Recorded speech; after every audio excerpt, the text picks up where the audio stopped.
मासूम का लिबास सिवाय मासूम के कोई पहन ही नहीं सकता। सुन्नी किताबों में लिखा हुआ है, शिया किताबों में लिखा कि हजरत अब्बास इब्न अब्दुल मुत्तलिब नबी और अली के चचा, ये रसूल के जाने के बाद मौला अमीर अल मोमिनीन के घर और आके कहने लगे, या अली तेरे घर में जो नबी के तबर्रुकात पड़े वो मुझे दे, क्योंकि मैं घर का बुजुर्ग हूँ, और जब खानदान का बुजुर्ग हो तो वो चीजें बुजुर्ग के पास होनी चाहिए। लिहाजा नबी की अबान, नबी का अमामा, नबी की दस्तार, नबी की अंगूठी ये मुझे दे। अमीर अल मोमिनीन मुस्कुराए, घर के अंदर गए, तबर्रुकात वाला संदूक खोला जहां हजरत अब्बास बैठे थे। हजरत अब्बास के सर से रसूल का अमामा उठा के हजरत अब्बास के सर पे रखा, रसूल की चादर दोष पे दी, रसूल की अबा कांधे पे रखी, कांधे पे रखे अली की आवाज, चचा अब्बास उठ गए। जो चुप और हैरान बैठे हैं, किताबें कहती हैं हजरत अब्बास इब्न अब्दुल मुत्तलिब ने ज़ईफ़ी में जवानी का जोर लगाया, अपनी जगह से हिल भी ना सके।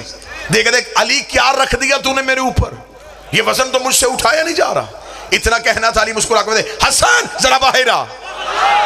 बचपन का हसन बाहर आया, अली ने वही इमामा हसन के सर पे रखा, वही अबा हसन को पहनाई, वही चादर हसन के दोष पे दी। हसन ने चलना शुरू किया, अली ने मुस्कुरा कर, मैं हुसैन जरा बाहर आ। बचपन का हुसैन बाहर आया, वही इमामा हुसैन के सर पे रखा, वही चादर हुसैन को पहनाई, वही अबा हुसैन को पहनाई। हुसैन ने टहलना शुरू कर दिया, अमीर अल मोमिनीन ने वही इमामा अपने सर पे रखा, वही चादर अपने दोष पे ली, वही अबा अपने कांधे पे रही। अली ने टहलना शुरू कर दिया। जनाब अब्बास इब्न अब्दुल मुत्तलिब अपनी जगह से उठे, अली की आवाज़, चचा अब्बास तबर्रुकात तो लेते जाइए। जनाब अब्बास की आवाज़ आई, हैरान इस बात पे नहीं हो ये वजन मैंने नहीं उठाया, तेरे बच्चों ने कैसे उठा लिया। परेशान इस बात पे हो, जैसे अब्बा तुझे पूरी आई वैसे ही हसन को पूरी आई, वैसे ही हुसैन को पूरी आई। अली की आवाज़ आई, चचा अब्बास याद रखना ये नबुव्वत का बोझ है, सिवाय इमामत के कोई उठा ही नहीं।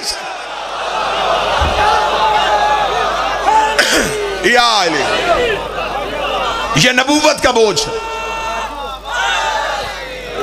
सिवाय इमामत के कोई उठा नहीं सकता। मासूम का लिबास सिवाय मासूम के कोई नहीं पहनता।